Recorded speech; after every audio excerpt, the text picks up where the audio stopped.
വെഞ്ഞാറമൂട് കൂട്ടക്കൊലപാതക കേസിലെ പ്രതി അഫാന്റെ പട്ടികയിൽ കൂടുതൽ പേർ. 5 ലക്ഷം രൂപ ആവശ്യപ്പെട്ടിട്ടും നൽകാതിരുന്ന ബന്ധുവിനെയും മക്കളെയും കൊല്ലാൻ പദ്ധതിയിട്ടിരുന്നു.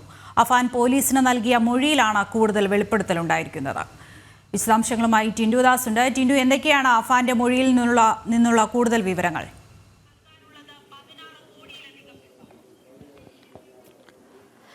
ദൃശ്യ, അഫാനും അഫാന്റെ വാപ്പയും അഫാന്റെ ഉമ്മയും വ്യത്യസ്തമായിട്ടുള്ള മൊഴികളാണ് ഇതുവരെ പോലീസിന് നൽകിയിട്ടുള്ളത്. അതുകൊണ്ട് തന്നെ ഈ കേസിനെ സംബന്ധിച്ചിടത്തോളം പോലീസിന് മുന്നോട്ട് പോകാനുള്ള പ്രതിസന്ധി തുടരുന്നുണ്ട്. നിലവിൽ ഏറ്റവും പുതുതായിട്ട് പുറത്തു വരുന്ന വാർത്ത എന്ന് പറയുന്നത് അഫാന്റെ പട്ടികയിൽ കൂടുതൽ ആളുകൾ ഉൾപ്പെട്ടിരുന്നു എന്നുള്ളതാണ്.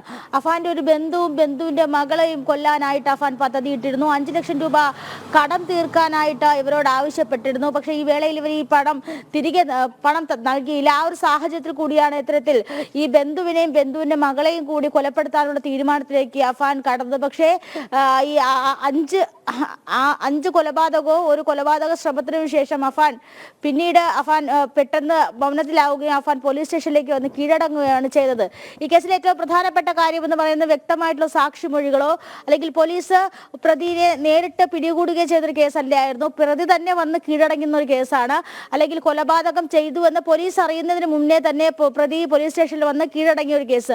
ഈ കേസിനെ സംബന്ധിച്ചിടത്തോളം ശാസ്ത്രീയമായിട്ടുള്ള തെളിവുകളും അതോടൊപ്പം തന്നെ വളരെ വ്യക്തമായിട്ടുള്ള ശാസ്ത്രീയ തെളിവുകളും ശേഖരിച്ചുകൊണ്ട് മാത്രമേ ഈ കേസുമായി മുന്നോട്ട് പോകാൻ സാധിക്കുകയുള്ളൂ. സാക്ഷിമൊഴികൾ ഇല്ലാത്തത് കൊണ്ട് തന്നെ പ്രധാനമായിട്ടുള്ള അല്ലെങ്കിൽ ഈ സംഭവം നടക്കുന്ന സമയത്ത് ഈ 3 കൊലപാതകങ്ങൾ ഈ 2 കൊലപാതകങ്ങൾ അഫാന്റെ വീട്ടിൽ നടക്കുന്ന സമയത്ത് അവിടെ അബോധാവസ്ഥയിലെങ്കിലും തുടരുന്നത് അഫാന്റെ ഉമ്മയായിരുന്നു. അഫാന്റെ ഉമ്മ ഷെമി നൽകുന്ന മൊഴിയുമായിട്ട് മാത്രമേ മുന്നോട്ട് പോകാൻ സാധിക്കുകയുള്ളൂ. ഷെമി ഇതുവരെ അഫാനെതിരെയായിട്ട് മൊഴി നൽകിയിട്ടില്ല. അഫാൻ ഷെമിയെ ആക്രമിച്ചതായിട്ട് മജിസ്ട്രേറ്റിന്റെ മുന്നാകെ അതോടൊപ്പം തന്നെ പോലീസിന്റെ മുന്നാകെ മൊഴി നൽകിയിട്ടില്ല എന്നതാണ് ഇതിൽ കേസിലെ ഏറ്റവും പ്രധാനപ്പെട്ട കാര്യം. അതുകൊണ്ട് തന്നെ അഫാനെതിരെ കൂടുതൽ കടുപ്പിച്ചുകൊണ്ട് അന്വേഷണവുമായി മുന്നോട്ട് പോകാൻ പോലീസിന് സാധിക്കാതെ വരുന്നത് ഘട്ടമാണ്. കാരണം അഫാന്റെ വാപ്പ ഇന്നലെ പോലീസിന് മൊഴി നൽകിയത് ഇങ്ങനെയായിരുന്നു. അഫാന്റെ ഉമ്മേനെയും ബാധിക്കുന്ന രീതിയിലുള്ള ഒരു തരത്തിലുള്ള സാമ്പത്തിക പ്രതിസന്ധികളും തന്റെ കുടുംബത്തിനില്ലായിരുന്നു. ഏതാണ്ട് 15 ലക്ഷം രൂപയോളം വരുന്ന ഒരു സാമ്പത്തിക പ്രതിസന്ധി ഉണ്ട്, അല്ലെങ്കിൽ സാമ്പത്തികമായിട്ടുള്ള പ്രശ്നങ്ങളുണ്ട്. അത് തനിക്ക് തന്നെ തീർക്കാൻ കഴിയുന്ന ഒരു പ്രശ്നമാണ്, അല്ലെങ്കിൽ തന്റെ കുടുംബാംഗങ്ങൾക്ക് തന്നെ തീർക്കാൻ കഴിയുന്ന പ്രശ്നമായിരുന്നു. ഇഖാമ നഷ്ടപ്പെട്ട് വിദേശത്ത് കഴിയുമ്പോൾ പോലും ഈ സാമ്പത്തിക പ്രശ്നങ്ങളെ പറ്റി അഫാനെ അറിയിച്ചിരുന്നില്ല എന്നും അഫാന്റെ വാപ്പ പറയുന്നുണ്ട്. 2 മാസങ്ങൾക്ക് മുമ്പ് അഫാന്റെ കാമുകി ആയിട്ടുള്ള ഫർസാനയുടെ കയ്യിൽ നിന്നും 60,000 ഒരു മാല വാങ്ങി അഫാൻ പണയം വെച്ചിരുന്നു. ആ മാല തിരികെ പണയമെടുത്ത് കൊടുക്കാനായിട്ട് ഏതാണ്ട് 60,000 രൂപയോളം അഫാന്റെ വാപ്പ നാട്ടിലേക്ക് അയച്ചിരുന്നു എന്നൊരു മൊഴിയും നൽകിയിട്ടുണ്ട്. അപ്പോൾ അഫാനെ ബാധിക്കുന്ന സാമ്പത്തിക പ്രശ്നങ്ങളാണോ, അഫാന്റെ കുടുംബത്തെ ബാധിക്കുന്ന സാമ്പത്തിക പ്രശ്നങ്ങളാണോ അഫാനെ ഈ കൊലപാതകത്തിലേക്ക് നയിച്ചത് എന്നാണ് പോലീസിന് കണ്ടെത്താൻ കഴിയാതെ വന്നിട്ടുള്ളത്. വലിയ രീതിയിലുള്ള സാമ്പത്തിക ബുദ്ധിമുട്ടുകൾ ഉള്ളത് കൊണ്ടാണ് തന്റെ കുടുംബത്തെ ആകമാനം കൊലപ്പെടുത്താനും തന്റെ കുടുംബത്തെ സഹായിക്കാത്ത കുടുംബാംഗങ്ങളെ അല്ലെങ്കിൽ ബന്ധുക്കളെ കൊലപ്പെടുത്താനും അഫാൻ തീരുമാനിച്ചതെന്നായിരുന്നു പോലീസിന് മൊഴി നൽകിയിട്ടുള്ളത്. പക്ഷേ ഇതിലെ ഏറ്റവും വിപരീതമായിട്ടാണ് അഫാന്റെ വാപ്പ മൊഴി നൽകിയിട്ടുള്ളത്. തന്റെ കുടുംബത്തിന് മുന്നോട്ട് പോകാൻ കഴിയുന്ന രീതിയിലുള്ള അല്ലെങ്കിൽ അത് തരണം ചെയ്ത് പോകാൻ കഴിയുന്ന രീതിയിലുള്ള സാമ്പത്തിക പ്രതിസന്ധികൾ മാത്രമേ ഉണ്ടായിരുന്നുള്ളതും അതൊന്നും തന്റെ മകനെ അറിയിക്കാതെയാണ് വളർത്തിയിരുന്നതെന്നുമാണ് വാപ്പ മൊഴി കൊടുത്തിട്ടുള്ളത്. ഏറ്റവും പ്രധാനപ്പെട്ട കാര്യം ഇത്തരത്തിൽ കുടുംബത്തിന്റെ സാമ്പത്തിക പ്രതിസന്ധികളെ സഹായിക്കാത്ത കുടുംബാംഗങ്ങളെയും അതോടൊപ്പം തന്നെ തന്റെ കുടുംബത്തെയും തന്റെ ഉമ്മയെയും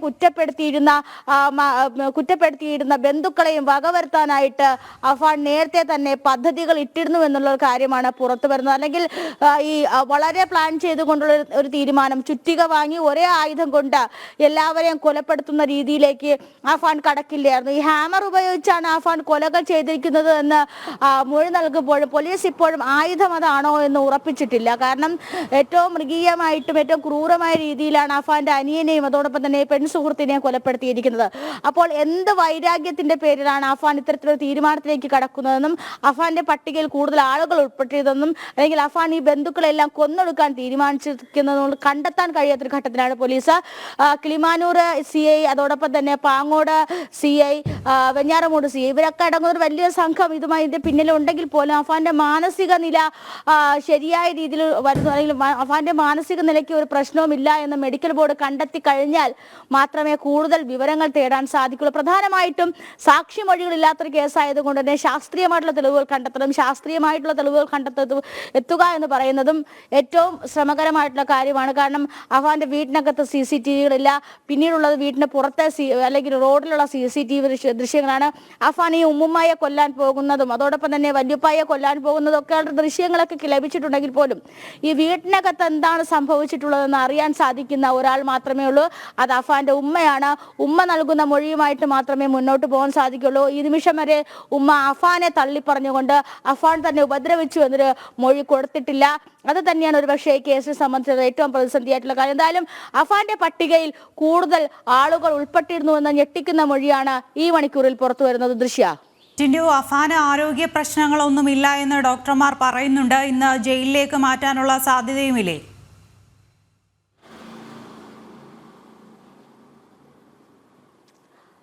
തീർച്ചയായിട്ടും നിലവിൽ അഫാന്റെ ആരോഗ്യനില തൃപ്തികരമാണ്. കാരണം അഫാൻ എലിവിഷം കഴിച്ചുകൊണ്ടാണ് ഈ കൊലപാതകം നടത്തിയ കാര്യം പോലീസ് സ്റ്റേഷനിൽ വെഞ്ഞാറമൂട് പോലീസ് സ്റ്റേഷനിൽ വന്ന് പറയുന്നത്.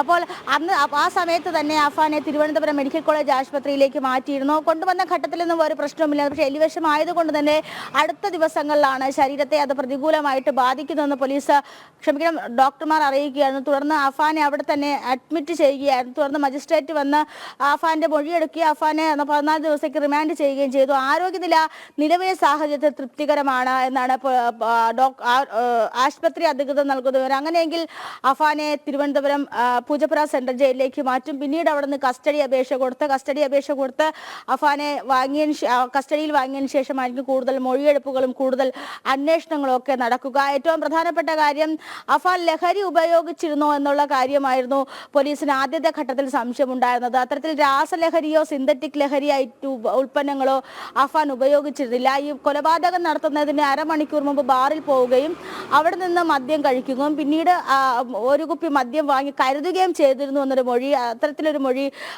പോലീസിന് ലഭിച്ചിട്ടുണ്ട്. അതോടൊപ്പം തന്നെ അഫാന്റെ രക്തത്തിൽ നിന്നും ഈ മദ്യത്തിന്റെ അളവ് കണ്ടെത്തിയിട്ടുണ്ട്, അല്ലെങ്കിൽ മദ്യത്തിന്റെ സാന്നിധ്യം കണ്ടെത്തിയിട്ടുണ്ട്. അപ്പം മദ്യപിച്ചിരുന്നു എന്നൊരു കാര്യം മാത്രമാണ് ഈ ഘട്ടത്തിലും പുറത്തു വരുന്നത്. മറ്റ് ലഹരി ഉൽപ്പന്നങ്ങളൊന്നും ഉപയോഗിച്ചപ്പോൾ അഫാൻ ഒരു കുടുംബത്തെ മുഴുവൻ ഇല്ലാതാക്കാനായിട്ട് അഫാന് ഉണ്ടായിരുന്ന ആ ഒരു പ്രതികാരം അല്ലെങ്കിൽ ആ വൈരാഗ്യം എന്തായിരുന്നു എന്ന് കണ്ടെത്താനാണ് പോലീസ്, ആ ഇന്റൻഷൻ കണ്ടെത്താനാണ് ശ്രമിക്കുന്നത്. അങ്ങനെ ആ ഇന്റൻഷൻ കണ്ടെത്തിയാൽ മാത്രമേ തിരുവനന്തപുരത്ത് നിന്ന് ടിൻഡു ദാസാണ് വിവരങ്ങൾ നൽകിയത്. വെഞ്ഞാറമൂട് കൂട്ടക്കൊലപാതക കേസിലെ പ്രതി അഫാന്റെ പട്ടികയിൽ കൂടുതൽ പേരുണ്ടായിരുന്നുവെന്നാണ് മൊഴിയിൽ വ്യക്തമാക്കുന്നത്. 5 ലക്ഷം രൂപ ആവശ്യപ്പെട്ടിട്ടും നൽകാതിരുന്ന ബന്ധുവും അതുപോലെ മകളെയുമാണ് കൊല്ലാൻ അഫാൻ പദ്ധതിയിട്ടിരുന്നത്. കൂടാതെ അഫാനെ ഇന്ന് ജയിലിലേക്ക് മാറ്റാനും സാധ്യതയുണ്ട്.